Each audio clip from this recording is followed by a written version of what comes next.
You can just say.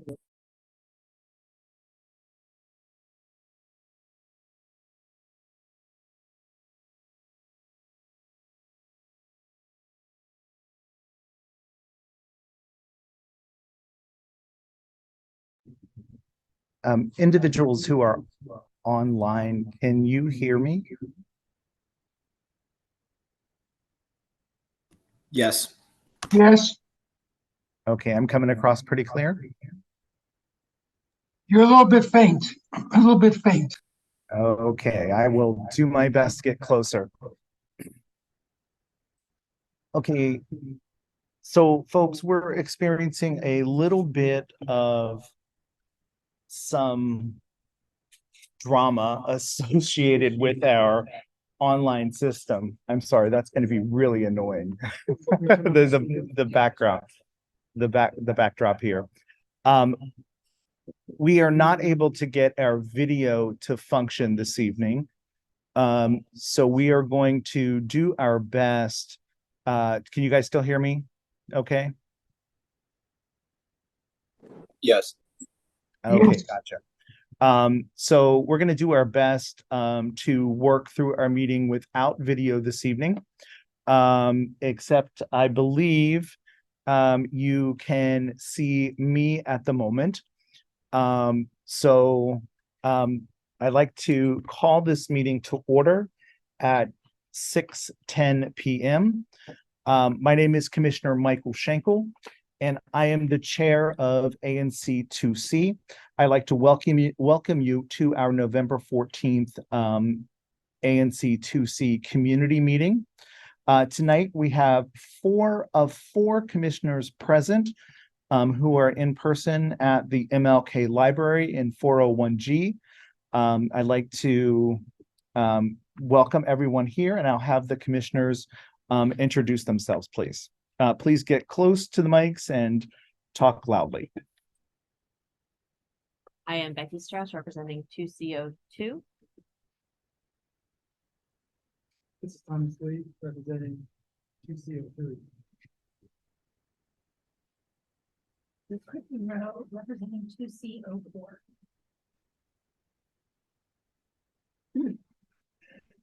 So with 4 of 4 commissioners present this evening, we do have a quorum, and we'll move forward with to review our agenda this evening with you.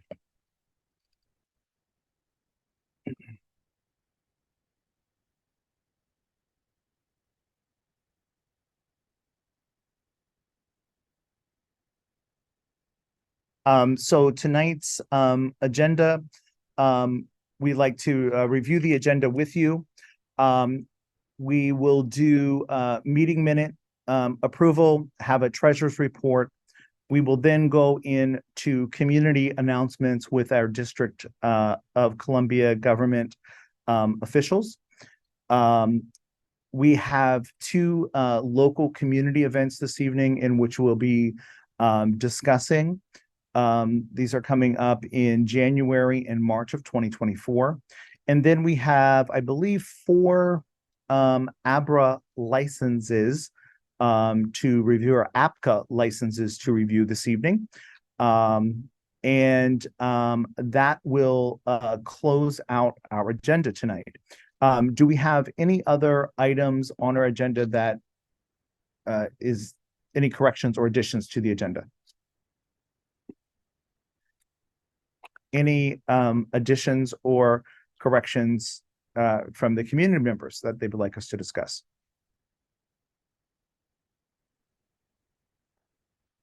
Okay, our agenda is online. It is available at anc2c.us. Feel free to go there and you can download a copy of the agenda or access that on your smartphones.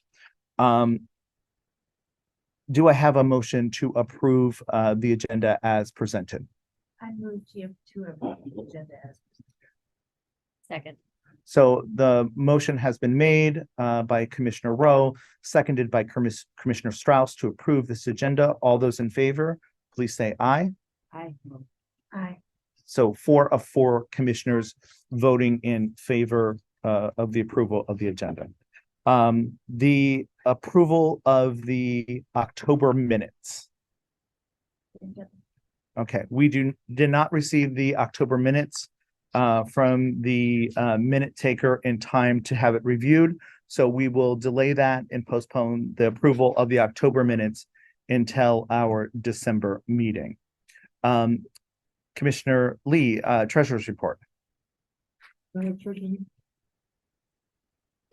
Director Treasurer Spelling? Yes, I did. Okay, all right. you need to get really close. Treasurer's report, today I wrote 2 checks, both for the August minutes as well as with an invoice for the October minutes in the amount of $375 and $250. They are before Mr. Schenkel for his signature. We currently, once those checks clear, we will have $66,558.44 in our PNC bank account. Did we, thank you for that. Did we submit the quarter 4 fiscal report, quarterly report? Thank you. I'm sorry. Currently still working on with it with the ANC. I'll do it this week. Got it. I know they have some challenges with their software and how they're doing that. Is that what the challenges have become? Yeah, they haven't approved the software yet. They're still working. Got it. Thank you so much for that. I appreciate that. Can I just add Commissioner- something for the record? Yeah. Yes, trust. Because a few meetings ago, we talked about spending some money on our new website. And I talked to the guy who heads the ANC office, Kent Bose. Bose, anyways. And he said that they're planning on doing websites for all the ANCs. And so I thought it would have been a waste of money to have a new website for only a few months. So that is why we never spent that money. Okay. Thank you for that. I appreciate that. We'll move on to community announcements. First up on our community announcements is MPD 2. Do we have representatives from MPD 2 on with us this evening? How you doing? Yes, I'm Sergeant Robinson. How are you? That's gonna be hard. I'm well, thank you. How are you? Good, good. So I'm Sergeant Robinson with the 2nd District, Georgetown area. I'm with Sergeant Saunders. We're here on behalf of Lieutenant Garvin, PSA 209. We're about to do the crime stats for this 30-day period. All right. Want me to go? Are you can you guys hear me? Yes. Okay. So in the last 30 days, please pardon my voice. My voice is going in and out. But the last 30 days we have had 0 homicides. We've had 1 assault with a deadly weapon. And that was at 931 H Street. H is in Henry. We've had 3 robberies. The robberies occurred at 1215 L Street Northwest, 925 G Street Northwest, and 1250 I Street Northwest. We've had 1 burglary. The burglary occurred at 1399 New York Avenue. Motor vehicle thefts, we've had 8. And theft from autos, we've had 19. Property thefts are up. We've had 45 in the last 30 days. Now, in reference to these motor vehicle thefts, 6 out of the 8 motor vehicle thefts were recovered within a 3 to 10 day period. One of our main suggestions in reference to motor vehicle thefts is keeping or buying the Apple AirTags. certain districts are handing them out, but as far as the second district, we're not handing them out just yet since it's still a pilot program. But it costs roughly around like a $30 Apple AirTag. We do also suggest keeping a steering wheel lock. If you stop by the second district station, give out your license, just so we can verify that you're a DC resident and you have a Kia or a Hyundai vehicle. We will give you a steering wheel lock. In reference to our theft from autos, we suggest, as far as keeping items out of sight or just leave them at home. But as far as the motor vehicle thefts, we highly suggest the Apple AirTag, so we can recover the vehicle quicker, and we can figure out the route and the day of time that they're taking the vehicle. And that is about it as of right now. Do you have anything? Oh, I'm sorry. And we also have something in reference to retail theft. In reference to our retail thefts, we have started a retail theft operation in the last month, and the targeted stores have been Zara, Nordstrom Rack, CVS's, and Sephora. We have been aggressively targeting these areas, and so far we've had 6 arrests in reference to the retail theft. I think that is all for now. Yeah. Does anybody have any questions, comments, or concerns? I just have a quick question on the tag.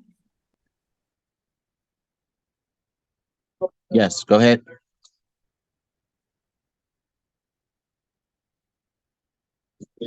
Hello? Can Can you hear you, me? We can't hear. can you hear me? Yes.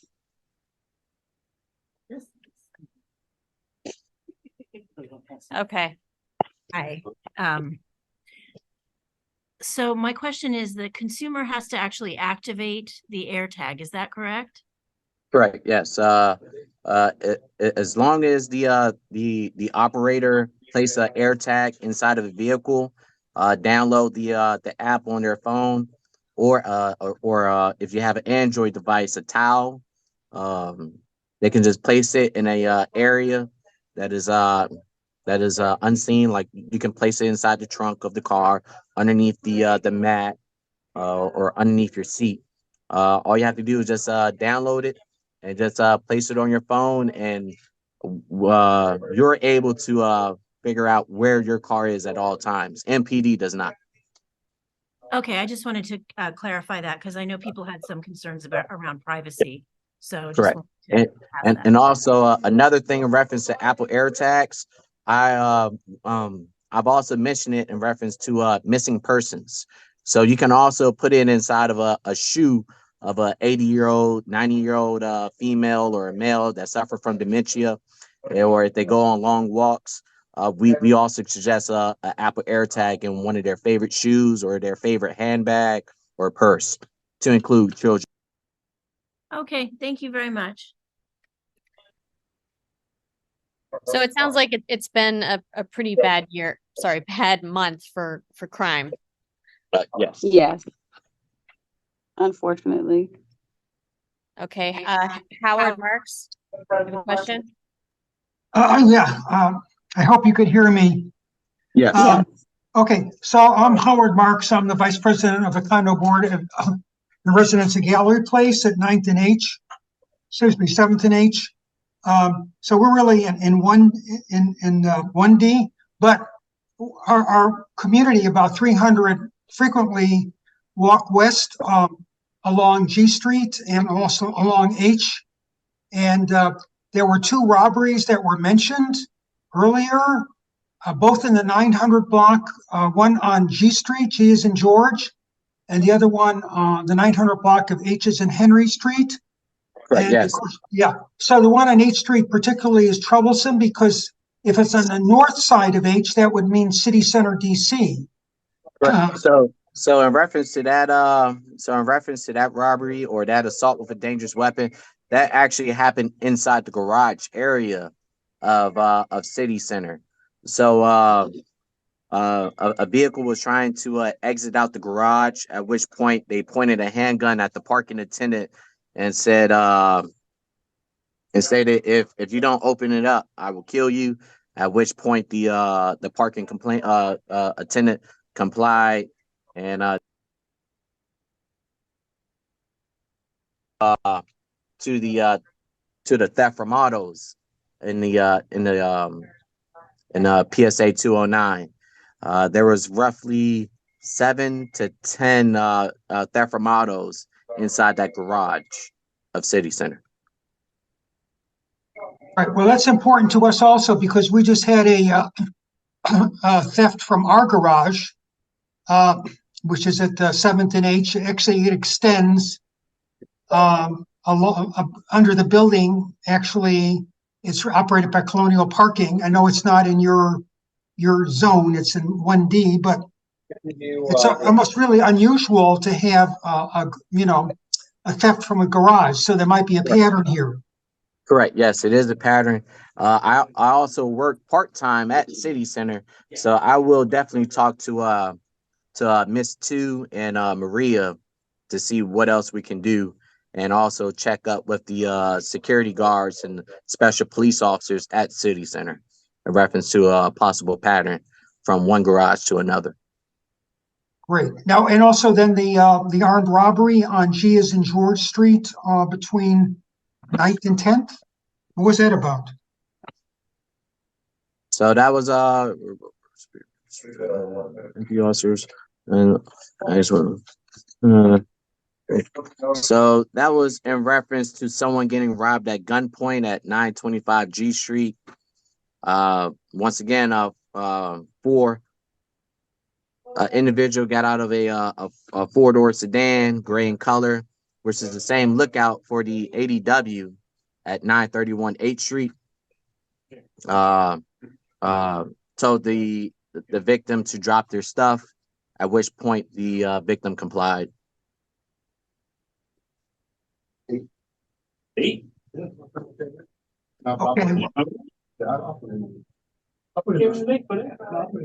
Is this getting more common? I keep seeing. I witnessed along 7th Street and where 7th and K come together.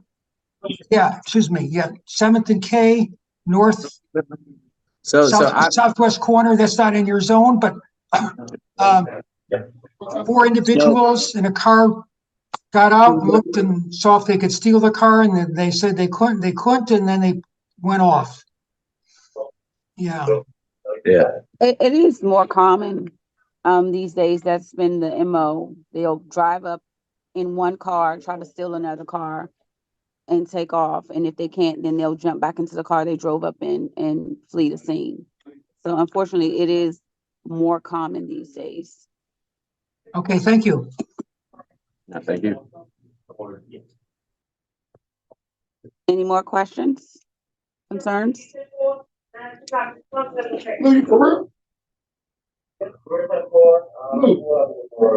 No. All right. Thank you again. Thank you. All right.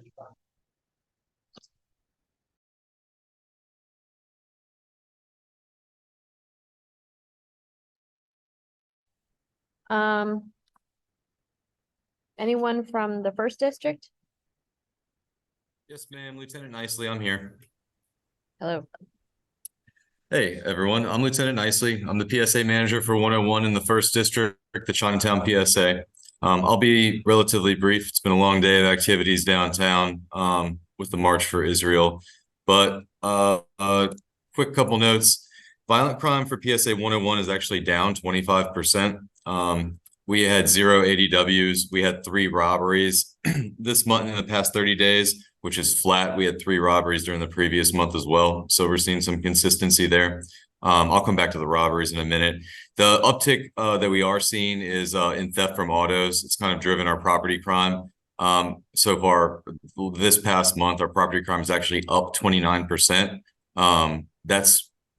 We did have a unusual increase associated with some events around Capital One Arena. And also, oddly enough, the month before we had a really good month where over the whole month there were only 4. So it was a bad month stacked on top of a good month that kind of led to a high percentage increase. But so we're up 30%, 29% on our property crime. Going back to our 101 robberies, they're kind of all peculiar.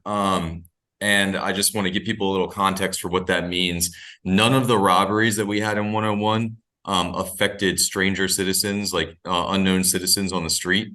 One of them was a robbery that occurred at the Walgreens, robbery of establishment. And we actually believe that that's something that's being orchestrated by an employee, someone associated with, or an associate of someone who works at the establishment. We also had one robbery where they were casing an employee at Ultra Bar over on the other side of 9th Street, and they followed him from his work after let out in the wee hours of the morning. And then they just didn't commit the robbery until they got closer towards 7th Street. And then the third one that we had was a little bit unique in that it appears to be a dispute between known parties. Nothing was actually obtained, but apparently somebody felt somebody else owed them something. And that occurred in the 400 block of H Street. And like I said, that appears to have arisen from some amount of personal dispute. The suspect knew the complainant, and there was some some words exchanged that indicated there was a little more to the story. That's all I really have. I can dig in a little deeper if anyone has any particular questions. I have a question about Howard Marks again, the Walgreens robbery. Hang on one that's- second, Howard. Okay, I'm sorry. Commissioner Rowe.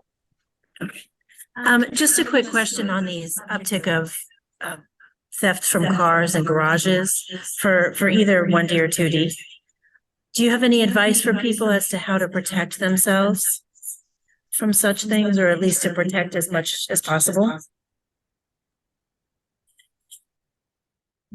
I believe the majority of the victims of these theft from autos are from people who don't routinely live and work in the area. It's for people, it's driven by people who are visiting to come to a venue and I think are just too comfortable leaving items of value in the car.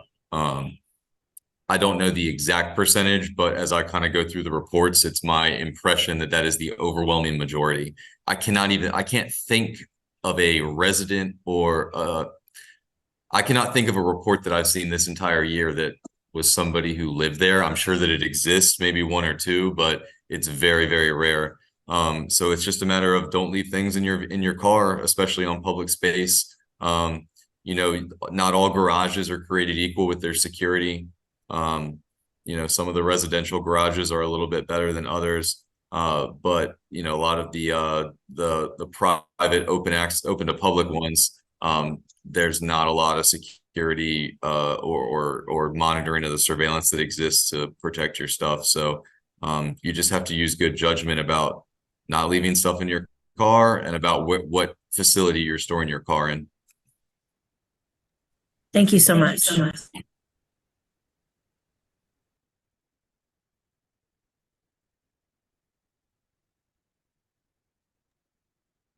Mr. Schenkel, I think you're on mute if you were trying to speak. Sorry about that. I have Commissioner Lee that has a question to ask as well. Yes. Hello, Lieutenant Nicely. There was a shooting on D Street in a few weeks ago. Oh, how do I turn off my speaker? Turn off my computer speakers.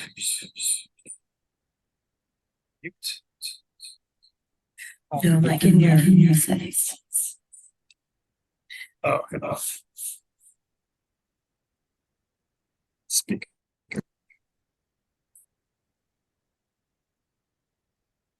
I apologize for all of our technical issues this evening. I'm sorry. I apologize for all of our technical issues this evening as we we were doing really well with our hybrid meetings, and we hit the mother problem tonight. Okay. There was a shooting on D Street a few weeks ago of a 12-year-old who was carjacking a federal officer. Do you have any more information about that incident? Yeah, so I'll just say number one, the reason that didn't come up in terms of my crime report is technically the 600 block of D Street is not PSA 101. That falls in PSA 102. But I probably should have thought to bring that up. I apologize for that. But I was the watch commander that night, and I do know a little bit about it.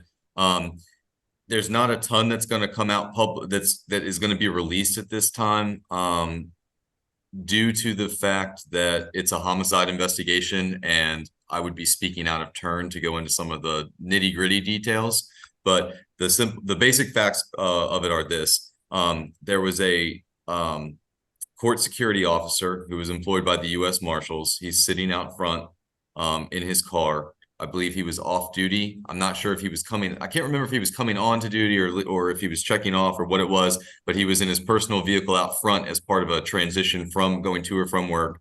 And a couple of juveniles came up. They approached him. They announced a carjacking, that they wanted to take his car. They gave the impression that they had a weapon, apparently. I don't know that the weapon was actually seen. One was not recovered, but they gave the implication physically that they had one. That officer discharged his firearm, and it was a juvenile that ended up succumbing to his injuries. There was another person that was there, at least one other juvenile that was there. That person fled. We did not find them that night. That was another juvenile, a teenage boy. His mother turned him in to the police in the following days, based off of information that was put out in a press release. She was able to identify him, and she brought him and turned him into the homicide detectives. So the case is closed. It was a carjacking which tentatively is, being investigated. The use of force component, the self-defense, is being investigated. But the primary charge there is a carjacking. And the other juvenile whose mother turned him in, it's being adjudicated through, the family court, DC Superior Court, with the Attorney General's office. Other than that, I don't know that there really is a lot more information, but there's not a lot more that I could particularly get into, given some of the juvenile privacy concerns. Thank you so much for that. We do appreciate the update. I think that one of the things that we need to applaud is that the mother came forward and did what she did in a very difficult manner of, turning your son over to something like this. But it is something that I do have to commend the mother for taking appropriate action in this matter. I have Howard Marks. Thank you, Chairman Schenkel. Lieutenant Nicely, about the Walgreens robbery. I'm a little bit confused because you mentioned that it could have been like an employee was involved. I believe you said that. Was one of the cashiers robbed, or was it a customer in the store? What could you give us a little bit more color as to what exactly happened that night in the Walgreens? Yeah, I can. Normally I would kind of be a little more tight-lipped about this because it's still ongoing, but I'm going to be honest with you. I'm getting very frustrated with the Walgreens because this is actually the third establishment robbery of that particular location, and I feel like they have not done anything to mitigate their risk. So the one that happened this weekend, you have to forgive me, my brain's a little foggy on exactly what day it was. It was a couple of days ago. The robbery happened during the drop of the money to the master safe. So it's not the front where the cashier is. It's the person made access to the back storeroom, to the manager's office where the safe is, and it was timed coincidentally exactly as the nightly money drop was going, and they made it out with a little over $7,000 in cash. there's some other things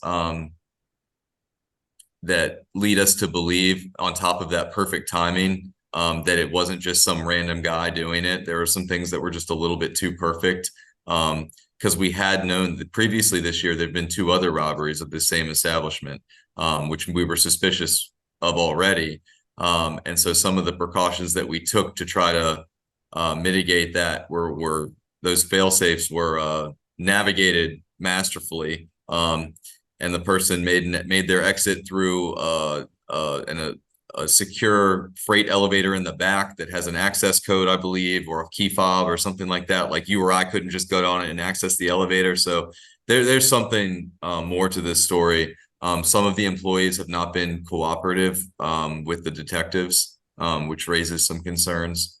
And right now, here's where we are going forward. We do have a lookout on what the person looks like.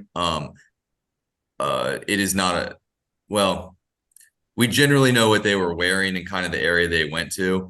We have some video from the area. We're trying to piece together portions of video to figure out what the flight path of the person was, because they took an extended walk through Chinatown after they committed the robbery.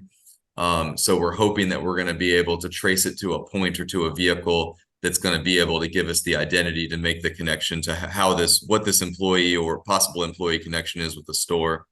So we're working on it. It's just a lot of video review from a very long walk of the suspect throughout Chinatown, trying to put all the different ring cameras together and surveillance cameras together.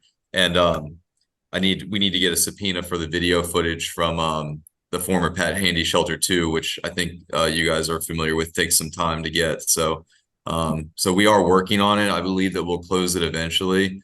It's very frustrating. The reason I disclose all that to you, though, too, is to tell you that I don't find that to be necessarily something that puts the community at large at risk. This is an internal problem with Walgreens. And I think that sooner rather than later, we'll have some remedy to it. Well, thank you. Actually, it's reassuring, as you just said. I mean, we walk our dog out there, about the time of this incident. I think it was reported at 9:59 p.m., I think on a Friday night, I believe. In any event, that's reassuring. One more thing, Chairman Schenkel, could I ask one more question? Yes, you can ask one more question. Okay, and that is, you mentioned incidents around the Capital One arena. What were you talking about? Yeah, I've talked about it before. I think that there is a crime trend that when certain events, concerts, and things happen at Capital One, that draws a population influx, which creates a pool of victims, which draws the attention of criminals, right? So like I can trend almost a very significant amount of the crime that occurs in Chinatown, I can trend to something occurring at Capital One. And that's not a knock on Capital One Arena. Don't get me wrong. They're very helpful partners about trying to mitigate that. It's just that's the nature of it, right? You have a 17,000 person, 20,000 person population influx. That's a lot of people that can potentially be victims of robberies and property crime and things of this sort. So it's not anything different or anything new. It's just that we have had in the past month, there's kind of been a lot more rapid succession of the music concerts.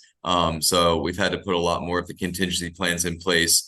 And I'll just tell you, on Sunday, there was a concert there. And we did have, we've had some staffing issues, different than I normally complain about because of all the civil disturbance stuff, the CDU and the protest activities. And I didn't have as many officers as I normally have for Chinatown for an event. And the result was there were more cars broken into than normal. There were some crazy numbers being reported in the news on some like Instagram pages that there were like 232 vehicles broken into. All those numbers are big time exaggerated and not accurate. But we did have between the 101 and PSA 101 and PSA 209, there were about 20 cars broken into over the course of that one night. So that's a problem, but it's kind of isolated to that performance. Thank you so very much for that. We really appreciate your feedback and your input. And thanks both MPD 1 and MPD 2 for your reports this evening. We appreciate that very much. We would like to move forward with the Office of the Mayor's Ward 2 Mayor's Liaison. Hi, can you guys hear me? Yes, we can hear you fine, Christopher. I'm gonna try to share my screen with you. Is that working? Yes, we can see. All right. Hey, everyone. I am Christopher Powell from the Mayor's Office of Community Relations and Services. Just here to give you a few quick updates. So jumping in, last Monday, Mayor Bowser celebrated a milestone in the DC Smart Street Lighting Project. 50% of the district's streetlights have now been modernized. The DC Smart Lighting Project is part of the district's Smart Cities initiative to upgrade the entire district's street light network of more than 75,000 lights to LED, which offer energy efficiency, better light directing, and safety remote monitoring, as well as brightness control.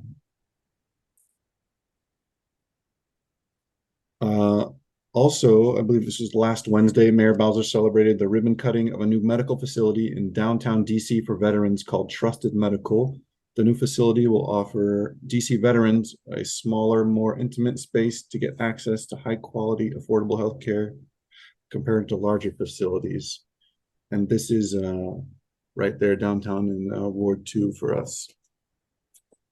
Additionally, just keeping everybody aware of leaf collection this season. It's a little bit different this year. As you see, I've got a map on the screen how they've broken down parts of the city into different sections. These aren't the SMDs or the police districts. They're their own sections they're working on. And you can find out when your area is expected or if it is expected online, dpw.dc.gov, their app Nextdoor, as well as the stakeholder newsletter. I believe they finished up Section A recently and they're moving into Section B this week. So if you didn't get any notification, they're doing door knockers as well as other notifications. Maybe take a look online and see if where your address falls into this system. A couple other things, winter programming at DPR for rec centers started at the beginning of this month. Aquatic and other registrations have opened up. And then today was the second day of the dash cam distribution. I think I announced earlier in the summer that with some rideshare partners helping with funding, DC will be distributing dash cams to rideshare drivers and food delivery drivers free of charge to help improve safety. So I believe if there are additional inventory, there could be another day set up. So I'll let you know if another one comes up for the distribution on those. And then just another reminder that there is work going on at BLM Plaza through Thanksgiving. I believe this work is going on in the evenings and they're only shutting down one side, one lane at a time. So it's not completely blocked off, but it can be a bit of a headache, depending on what time you end up down there. And then just on a lighter note, Events DC is sponsoring Umbrella Art Fair this year. I believe it's over in Ward 5 Union Market. But that's going to be this coming weekend, 17th through the 19th. I believe around 150 artists, mostly local, will be on display. It's a pretty cool event. You should definitely check it out if you have time. And then also a reminder, if you have interest in communicating with the mayor, you can request a meeting with her or send her a correspondence at mayor.dc.gov. And then just information, if you want to meet with me or my partner, Grace, we're usually out in the community on Tuesdays and Fridays. We can do walk around the neighborhood if there's any issues you want to point out. So we're happy to meet up with you guys. And here's our contact information if you need us. And that's about it for me today. I apologize, I forgot to put my camera on. I can take any questions if you have any. Thanks, Chris. We really appreciate that update. Question regarding the mayor's proposed drug-free loitering zones. I know that she has proposed that. There was an article that was in the Washington Post about it. And there was concerns about the legality of implementing something like that. I'm wondering, is the mayor still pushing forward with creating those zones?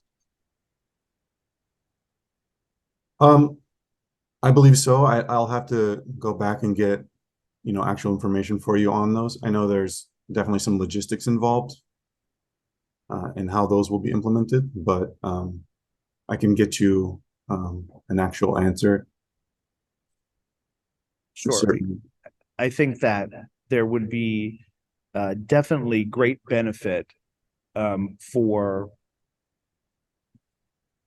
the implementation of a zone like that in the Chinatown area. But we would want to discuss more about the particulars of what that actually means. The particulars of the program, which I think that we want to make sure that it is not infringing on legitimate individuals in those areas. We No, are just I having fully understand. a whole thing with technology tonight. So please, wow. sorry, just 1 second. Okay, no problem. It should be over there. Thank you so much. I promise I'll move more. Thank you. No, I can follow up with you on that. I think it was just about 2 weeks ago, she announced her Addressing Crime Now act. And that was a big talking point in that for implementation. I know Chief had talked on those zones as well. And I can try to get you more hard details on what that'll entail if they've worked that out. I'm not sure if that's, stamped yet. But I also know she had mentioned at the presser that, they don't want to announce the areas ahead of time because they want to catch the people that they want to catch, so they don't just go away and then come back. Yeah. But I can't imagine Chinatown is not on their list. Personally, so. Great. And then Thank some you. surrounding areas as well. Commissioners, do you have questions for the mayor's office? I see that I have a hand up in the room. Any other? Howard Marks? Well, Chairman Schenkel and I agree about 95% of everything, but I think in terms of the Chinatown open air drug market that we face here at the Residence at Gallery Place with our 300 residents, it's fairly unbearable for us. Night after night, we have these drug lords out there selling illegally selling cannabis, weed, marijuana, whatever you want to call it. They anchor themselves at the Chinatown Friendship Arch. Quite ironical because it was a gift from mainland China, from the government of Beijing. And of course, as many of you know, China suffered mightily for centuries in the Opium Wars. And here, at the site of their gift, we have an open air drug market which seems to be like unabated. Night after night, these people are out there, they're blocking the sidewalk, they're intruding in front of at the top of the escalator from the metro station. We're fed up with it. We're totally fed up with it. We want that law against the sale of cannabis to be enforced. And so, I know that people have legitimate civil liberties concerns, and I concede that to Chairman Schenkel, but we have a greater concern as taxpayers and as citizens of the district to be protected from this illegal activity. And as I quoted in the Washington Post article, that we are thrilled by the mayor's action. Thank you. That's all I have to say. Okay, great. Noted for sure. Thank you so much. We appreciate you being here, Christopher. Thank you. Thank you. Next, we'll move on to Councilmember Pinto's office. Do we have Ms. Benjamin on with us this evening? Or someone from, I see Pablo. Hi, yeah, gonna be me for tonight. Good to see everybody. I also wanted Awesome. to Welcome back. introduce everyone to Maddie White from our staff, who will likely be attending your meetings going forward. There she is now. Maddie's been with our office since the summer and joined us from Senator Chris Murphy's office. And I'll still be giving our updates for tonight, so I'll just jump right in. As I'm sure a lot of you have heard, Councilmember Pinto's top priority is improving public safety and continues to be the top concern that we hear about from Ward 2 residents and residents across DC. Councilmember Pinto recently completed public safety walks in all 8 wards, meeting with residents, business owners, and community organizations, as well as ANCs in neighborhoods where gun violence has been prevalent, to hear what issues they're facing and to see what interventions the council can make. And one of her key takeaways from the public safety walks has been that her Secure DC plan to improve public safety addresses many of the concerns that we've been hearing. As part of that plan, she recently held a joint public roundtable with Chairman Mendelson and Councilmember Bonds on DC's violence prevention efforts and coordination. The city administrator, deputy mayor for public safety and justice, and the Office of the Attorney General's Chief of the Violence Reduction Unit all provided testimony on behalf of the government, along with numerous violence interruption specialists, community organizations, faith leaders, and members of the community. We heard a lot about the need for increased resources for and coordination between our violence interruption programs. The city administrator also shared that DC has launched a new 211 system to provide a quick referral to social service resources and supports for loved ones seeking help for a young person who may be heading down the wrong path. The goal is to make sure better and earlier interventions are happening before young people get involved with the criminal justice system. The next judiciary hearing will be on Wednesday, November 29th, with a hearing on the mayor's Act Now legislation, and hearings on the rest of the Secure DC plan will continue between now and the start of the new year. If you feel strongly about improving public safety, please sign up as a witness for any of the hearings. You can email us at judiciary@dccouncil.gov, and I'll make sure to put that in the chat. And I encourage you to contact your at-large council members as well to let them know of your support for the Secure DC plan to improve public safety.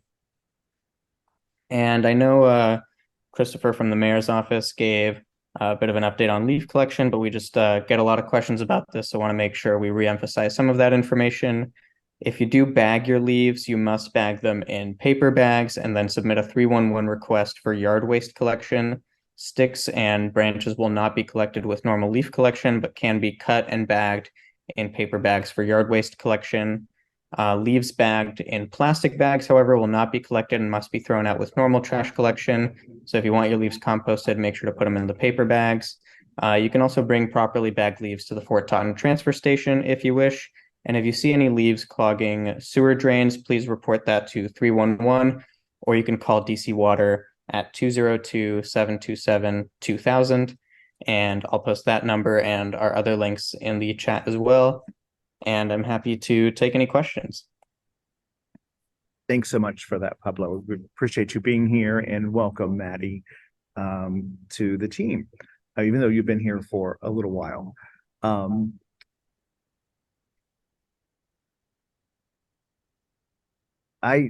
Commissioners, do you have any questions? Got it. Okay. I don't think there's any questions on the floor or any questions from the community. We'd like to thank you very much for being here tonight. Appreciate you. Christopher did scare me a little bit when he showed me that leaf collection map, because I was like, our ANC does not go across the river. Like, we were like, So awesome. Thank you for being here.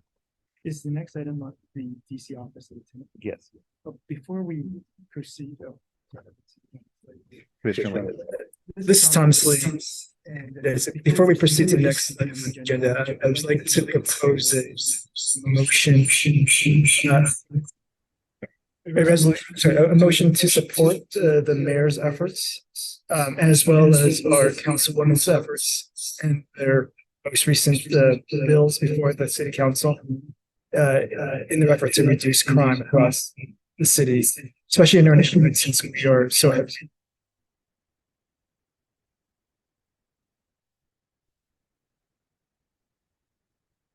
Second. So there is a proposal to submit a resolution in supporting the mayor's efforts in reducing crime And our most recent crime bill. and our most recent crime bill. I would say to include those as well. Can we? Sorry. So there are two bills.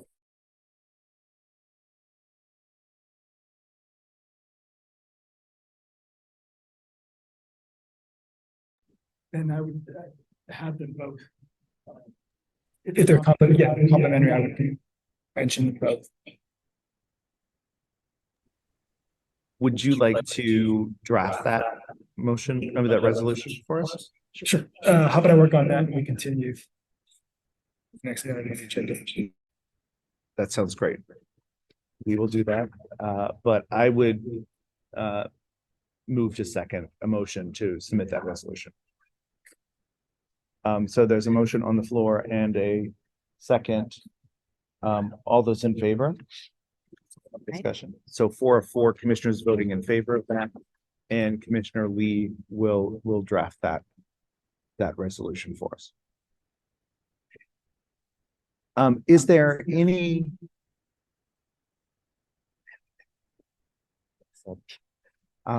Is there any buddy from the DC Office of Tenants Advocates? Okay, we'll move forward to local events that impact the community. And these are both by Julie Henson. First up is the Mayor's Fresh Start Fit K 5K, which happens on Monday, January 1st, 2024. So Julie, welcome. Hello, everyone. Thank you for the time this evening to present these two 5Ks. The first one, as the commissioner mentioned, is the Mayor's Fresh Start 5K, which is January 1st. This is an annual event. This year, well, in 2024, it's taking place at Freedom Plaza, will be our festival area with Pennsylvania Avenue from 14th to 10th. The start line will be at 12th Street, and it is the typical 5K route that goes east on Pennsylvania to 3rd, south on 3rd to Independence to 7th. We do a U-turn just east of 7th, and then come back to 4th and D and 3rd, and then return to the finish line near 12th. So that is the typical 5K route. We set up most of the festival part on Freedom Plaza. The race itself starts at 11 a.m., typically finished within an hour, getting everybody through. This event is well attended when the weather is good. So if it's not freezing, we have a very good turnout, anywhere from 3,000 to 4,000 people. So that's what we're hoping for this year. And the mayor will be in attendance, and we hope you all will be able to join us as well. Awesome. How many people do you usually get to this event? I know it varies by weather. It does. So we've been as low as 1,000 when it was absolutely sub-zero freezing. I think we had about 900 that year, and that was out at Anacostia Park. So it was doubly cold because of the water. But we've been as high as 3,800 to 4,000. So somewhere in between those numbers, I imagine. But ideally, we'll have great weather and a great turnout. It is a free event. Awesome. Commissioner Pro. I would like to make a motion that we send a letter of support for the mayor's DC5 Fresh Start. Thank you. Second. So we have a motion from Commissioner Rowe, a second from Commissioner Strauss to send a letter of support for this. All those in favor? So 4 of 4 commissioners voting in favor of that. So we'll get that letter of support off for you. Great. Thank you very much. And next up is Her Story 5K. Yes, this 5K is in support of Women's History Month in March, and this takes place March 9th, also at Freedom Plaza. This too is an annual event hosted by the Department of Parks and Recreation. Another good event that has good support from the community. Last year, I think we had about 3,000 in attendance, and it also goes on Pennsylvania Avenue to 3rd and Independence, 4th D, and then returns back to 12th Street. So it's the same route. This one kicks off at 10 a.m. and is typically finished by 11 a.m. And as I said, it's in support of Women's History Month and also a free event. Awesome. Thank you. Go for it.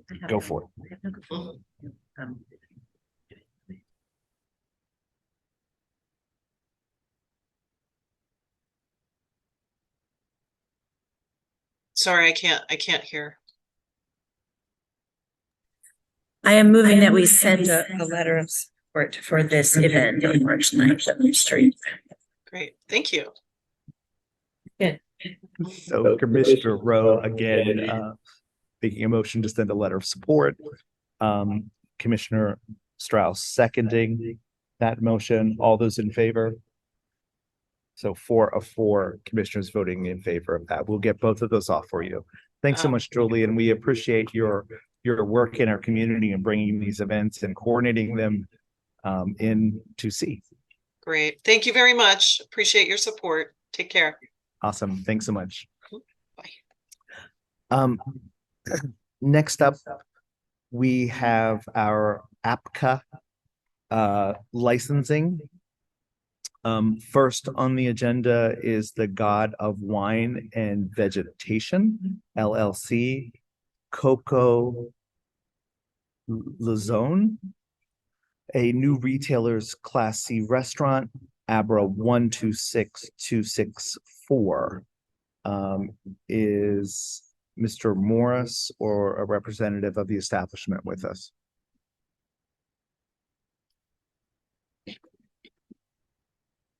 Okay, hang on 1 second for me.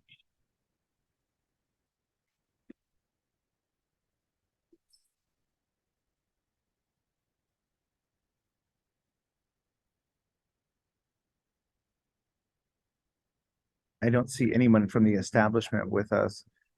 But this is in Commissioner Strauss's SMD. Here we go. Sorry. Yeah.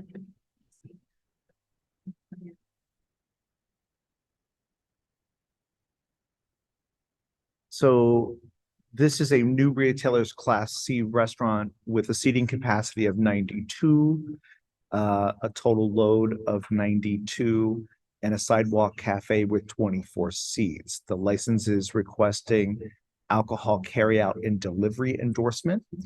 The hours are Sunday through Thursday, 11 a.m. to 12 a.m. Friday, Saturday, 11 a.m. to 1 a.m. The sidewalk cafe is 11 a.m. to 11 p.m.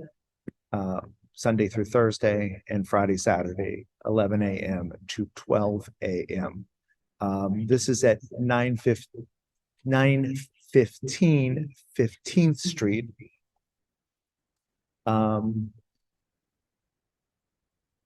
there any concerns or objections? I think so. It's not a residential area too much. So great for streaming. Yeah. Okay. I would like to move that we send a letter of support for Coco Lazone. Second that.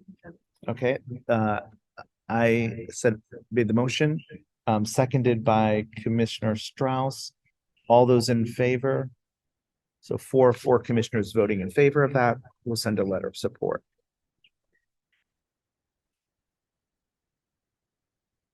Okay. Next up, I have D and S franchising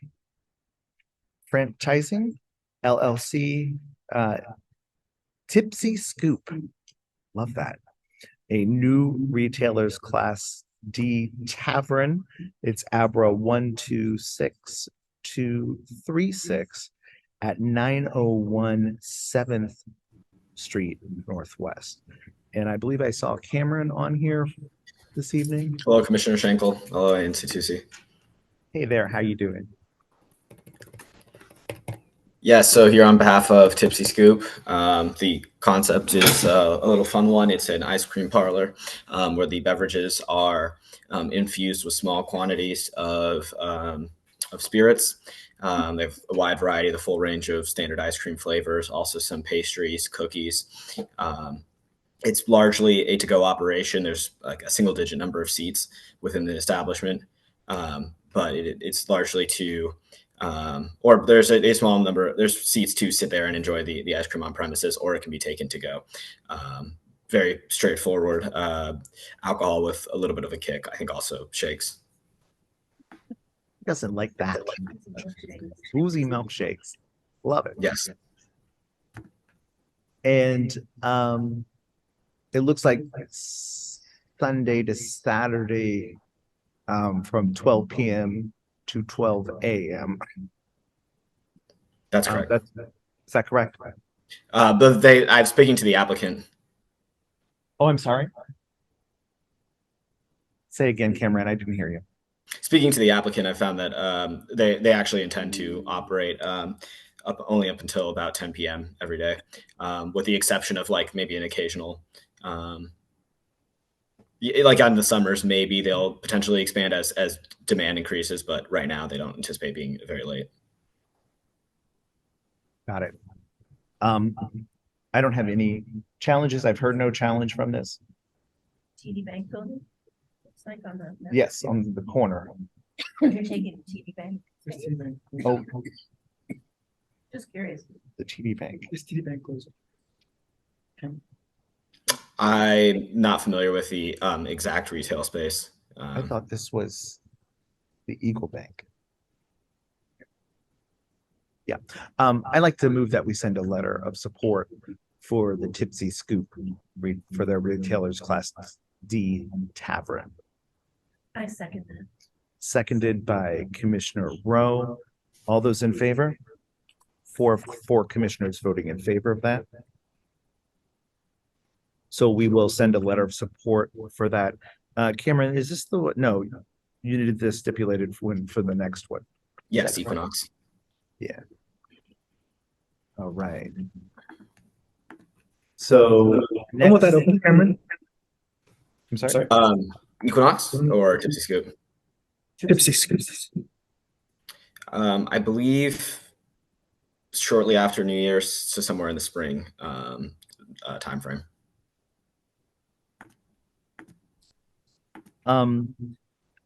Next up, we have Full Moon LLC, trade name Equinox on 19th.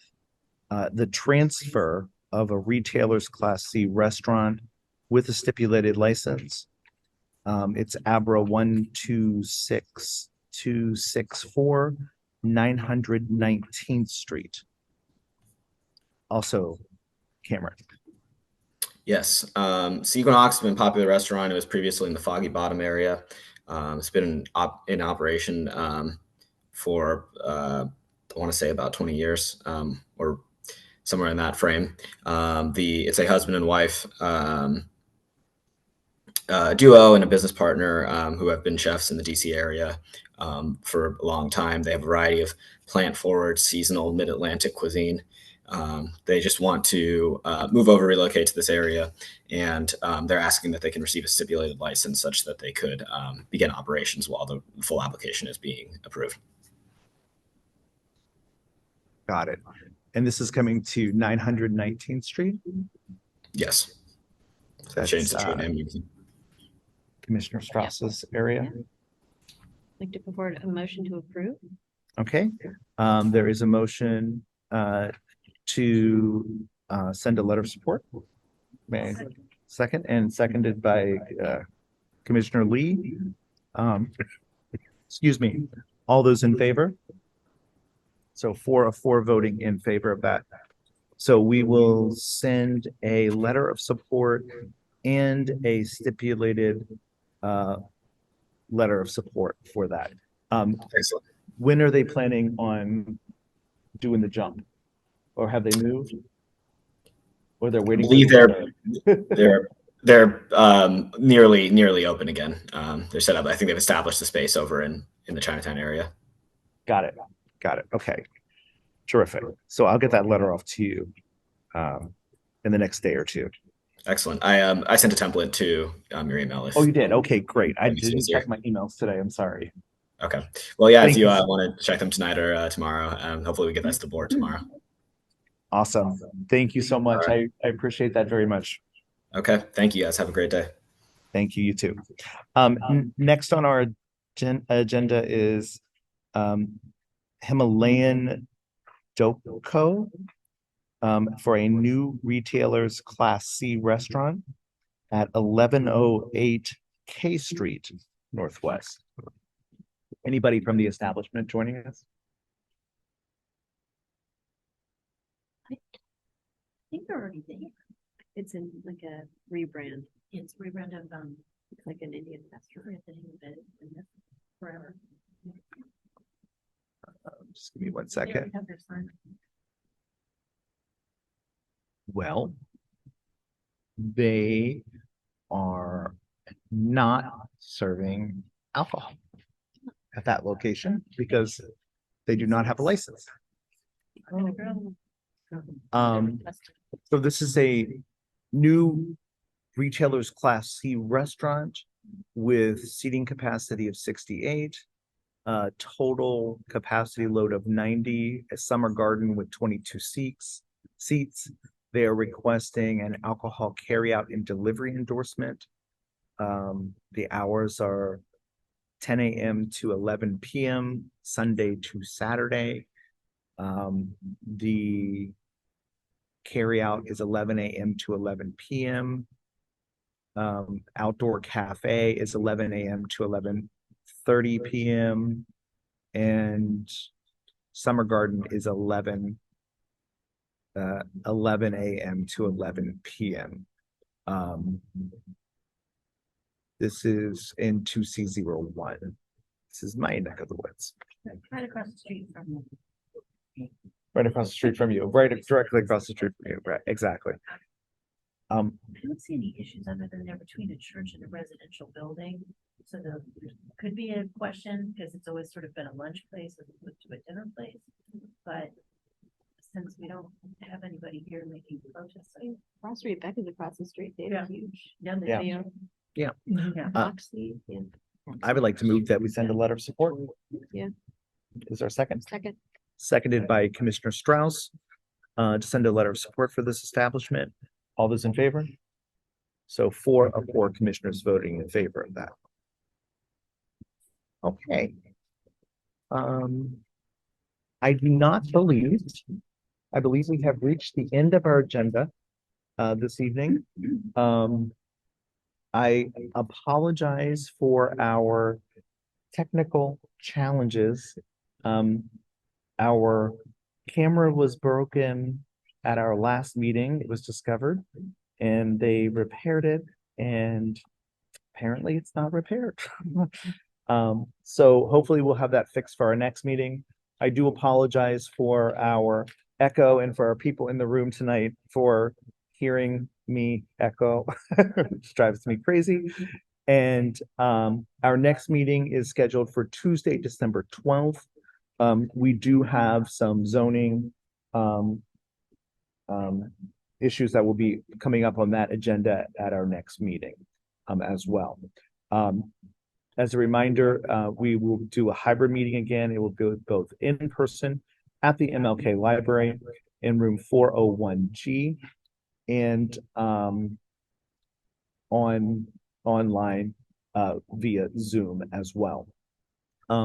The one other item of business that the library asked of me is if we could provide them with a 2024 potential schedule. And I'm wondering if we could potentially continue with the second Tuesday of the month. Okay, I will just confirm that there are no holidays on the second Tuesday in 2024. And I will send over that list to the library to at least reserve the room. If we need to do some modifications, we can do that. Okay. Please. Oh, but before we, in the meeting, I've got the wording for the two, resolutions. Sure. Could I just read them out and then have a formal vote? Sure. So the first one is a motion to support Councilwoman Pinto's secure DC plan introduced on September 18, 2023, that will increase accountability for violent crime and gun offenses, boost the law enforcement. And Are you broadcasting? What's that? Are you broadcasting on your mic? Yeah, there's no echo. Yeah, I'm sorry, we don't hear an echo. They don't sound like you caring. Motion to support Councilwoman Pinto's secure DC plan introduced on September 18, 2023, that will increase accountability for violent crime and gun offenses, boost law enforcement hiring and retention challenges, and improve infrastructure at schools and recreation facilities. That's motion number one. And then motion number two would be for the motion to support Mayor Bowser's Addressing Crimes Trends Now Act, a new legislation introduced on October 23rd, 2023, that will address recent public safety challenges by giving law enforcement more tools to hold criminals accountable and keep neighborhoods safe. Second. Okay, so there's a second by Commissioner Strauss. And all those in favor for Commissioner voting in favor of sending those. Okay. I'd like to have a motion to adjourn our meeting. So moved. All right, thank you all so much. And thank you for joining us online and in person. Okay.